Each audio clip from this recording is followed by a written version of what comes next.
یہ حضرت ابو ہریرہ بڑے مشہور صحابی ہے. ایک دن ان سے صحابہ نے اصرار کیا کہ ہمیں کوئی ایسی حدیث سناؤ جو پہلے نہ سنی ہو اور وہ رسول اللہ سے تم نے سیکھی ہو, براہ راست سیکھی ہو, اور اس کا معنی بھی تجھے سمجھ آیا ہو, تو وہ حدیث آج ہمیں سناؤ. حضرت ابو ہریرہ کہتے ہیں کہ چلو آؤ میں تمہیں وہ حدیث سناتا ہوں جو میں نے رسول اللہ سے سنی, رسول اللہ سے سیکھی, رسول اللہ سے سمجھی, اور آج تک میں نے پہلے بیان بھی نہیں کی ہے. آج میں تمہیں وہ حدیث سناتا ہوں. حدیث سنانے کی تیاری کرتے ہیں, ڈر, حدیث سنانے کی تیاری کرتے ہیں, زبان سے کہنا چاہتے ہیں لیکن الفاظ منہ سے نکلتے نہیں. ڈر اور خوف کی وجہ سے زبان پھسلنے لگتی ہے, جسم پر لرزہ طاری ہو جاتا ہے, پھر اپنے آپ کو سمیٹتے ہیں, کوشش کرتے ہیں. صحابہ پھر اصرار کرتے ہیں کہ سنائیں, سناتے ہیں لیکن سنائی نہیں جاتی. ڈر اور خوف کی وجہ سے گر جاتے ہیں. کچھ دیر بعد پھر ہوش آتی ہے, پھر اصرار ہوتا ہے, پھر وہ اپنے آپ کو سمیٹتے ہیں اور پھر یوں عرض کرتے ہیں کہ رسول اللہ صلی اللہ علیہ وآلہ وسلم نے ارشاد فرمایا کل قیامت کے دن سب سے پہلے عالم کو اللہ کے سامنے پیش کیا جائے گا. قیامت کے دن سب سے پہلے عالم کو, فاضل کو, امام کو,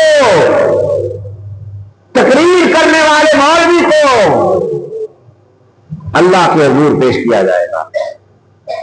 اللہ تعالیٰ فرمائے گا کیا میں نے تمہیں وہ علم نہیں دیا تھا جو علم میں نے اپنے رسول کو دیا تھا؟ اپنے رسول والا علم تمہیں نہیں دیا گیا تھا؟ وہ کہے گا ہاں اللہ مجھے وہ علم دیا گیا. اللہ تعالیٰ فرمائے گا تو نے پھر اس علم کا کیا کیا, تو نے اس قرآن کا کیا کیا؟ تو وہ کہے گا اے اللہ میں نے قرآن سیکھا اور میں رات کو کھڑے ہو کر نمازوں میں پڑھتا رہا, نمازوں میں پڑھتا رہا, تلاوتیں کرتا رہا, مجلسوں میں پڑھتا رہا, جلسوں میں پڑھتا رہا, محفلوں میں تیرے قرآن کی آواز کو بلند کرتا رہا. اللہ فرمائے گا کذبتا, تو جھوٹا ہے, تو جھوٹا ہے. اور پھر فرشتے بھی بول پڑیں گے, وہ کہیں گے تو جھوٹا ہے, تو جھوٹا ہے. تو اللہ کی رضا کے لیے قرآن پڑھا کرتا تھا, تو اللہ کو راضی کرنے کے لیے قرآن پڑھا کرتا تھا؟ نہ تو اللہ کو راضی کرنے کے لیے قرآن کی تلاوت نہیں کرتا تھا, تو لوگوں کی واہ واہ حاصل کرنے کے لیے قرآن کی تلاوت کیا کرتا تھا, تو لوگوں میں اثر و رسوخ حاصل کرنے کے لیے, تو لوگوں میں مشہوری حاصل کرنے کے لیے, تو بڑا قاری بننے کے لیے آوازیں نکالا کرتا تھا. جا آج تیرا میرے پاس کوئی عذر نہیں ہے, جو تو نے سوچا وہ تمہیں مل گیا, تیرا حصہ دنیا میں تھا وہ تمہیں مل. لوگوں نے تیرے اوپر نوٹ نچھاور کیے, لوگوں نے تیرے اوپر نوٹ نچھاور کیے, لوگوں نے واہ واہ کیا, دنیا میں تیری بلے بلے ہو گئی, اب میرے پاس کیا لینے آیا ہے؟ اللہ فرمائے گا اسے مدعا کر کے جہنم میں لے جاؤ, تاکہ جہنم میں پھینک دو. انہیں مشکاں بائی بن لو تو مدعا کر کے انہیں دو کو دھکا دے دو.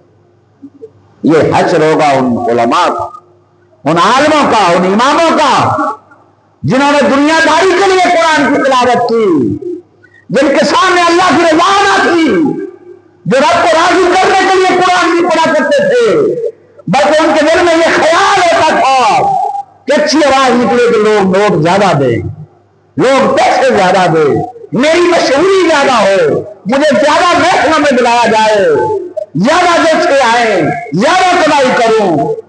تو بتائیں وہ عالم وہ قاری جب وہ اللہ کے حضور حاضر ہوں گے, جن کا مول انہیں دنیا میں مل گیا, جن کی شہرت انہیں دنیا میں مل گئی, جن کا حصہ انہیں دنیا میں مل گیا, کل قیامت کے دن پھر جہنم کے سوا ان کے لیے کوئی چارہ نہیں ہوگا. پھر حضرت ابو ہریرہ فرماتے ہیں پھر اللہ تعالیٰ بلائے گا سخی کو, جس کو اللہ فرمائے کیا میں نے تمہیں مال نہیں دیا تھا؟ کہے گا یا اللہ تو نے مجھے بہت مال دیا تھا. اللہ فرمائے گا تو نے مال کہاں خرچ کیا؟ میرے لیے بھی کو خرچ کیا؟ کہے گا ہاں یا اللہ میں نے بڑی سخاوت کی, تیرے نام پر کی میں نے. وہ اللہ فرمائے گا کذابتا, تو جھوٹا ہے, آپ دیکھ لیں کتنے سیاستدان ہیں، دنیا دار ہیں، سردار ہیں، کبھی کوئی کسی کو دیتے بھی ہیں تو اس کی سیلفیاں بنائی جاتی ہیں، تصویریں بنائی جاتی ہیں، آٹے کا پھیلا دیا جاتا ہے، تصویر بنائی جاتی ہے، واٹس ایپ پہ لگائی جاتی ہے، اور تشہیر کے جتنے ذرائع ہیں کہیں اشتہار بازی کی جاتی ہے، کئی گروپوں میں بھیجے جاتے ہیں کہ یہ جی آٹا دیا جا رہا ہے، پتی دی جا رہی ہے، یہ کیا جا رہا ہے، وہ کیا جا رہا ہے۔ اللہ فرمائے گا کیا تو سچی مچی میرے نام پہ دیا؟ ہاں اللہ، میں نے سچ مچ تیرے نام پہ بہت صدقہ دیا۔ اللہ فرمائے گا تو جھوٹا ہے، پھر فرشتے بولیں گے، وہ کہیں گے تو جھوٹا ہے۔ اللہ فرمائے گا اسے اونڈے منہ کر کے الٹا لٹکا کر جہنم میں پھینک دیا جائے گا۔ پھر شہید کو بلایا جائے گا، حضرت ابو ہریرہ کہتے ہیں، اور اللہ تعالیٰ فرمائے گا کہ تو نے جہاد کیا؟ وہ کہے گا ہاں میرے مولا میں نے بہت جہاد کیا، تاکہ میں نے اپنی جان تیری راہ میں قربان کر دی۔ اللہ فرمائے گا سچ مچ تو نے میرے لیے جان قربان کی؟ وہ کہے گا ہاں اللہ سچ مچ میں نے جان تیرے نام پر قربان کی۔ اللہ فرمائے گا کذب پا تو جھوٹا، تو میرے ساتھ دو نمبری کرتا ہے، تو تشہیر چاہتا تھا، مشہوری چاہتا تھا، تو ایک بیج اور لگوانا چاہتا تھا۔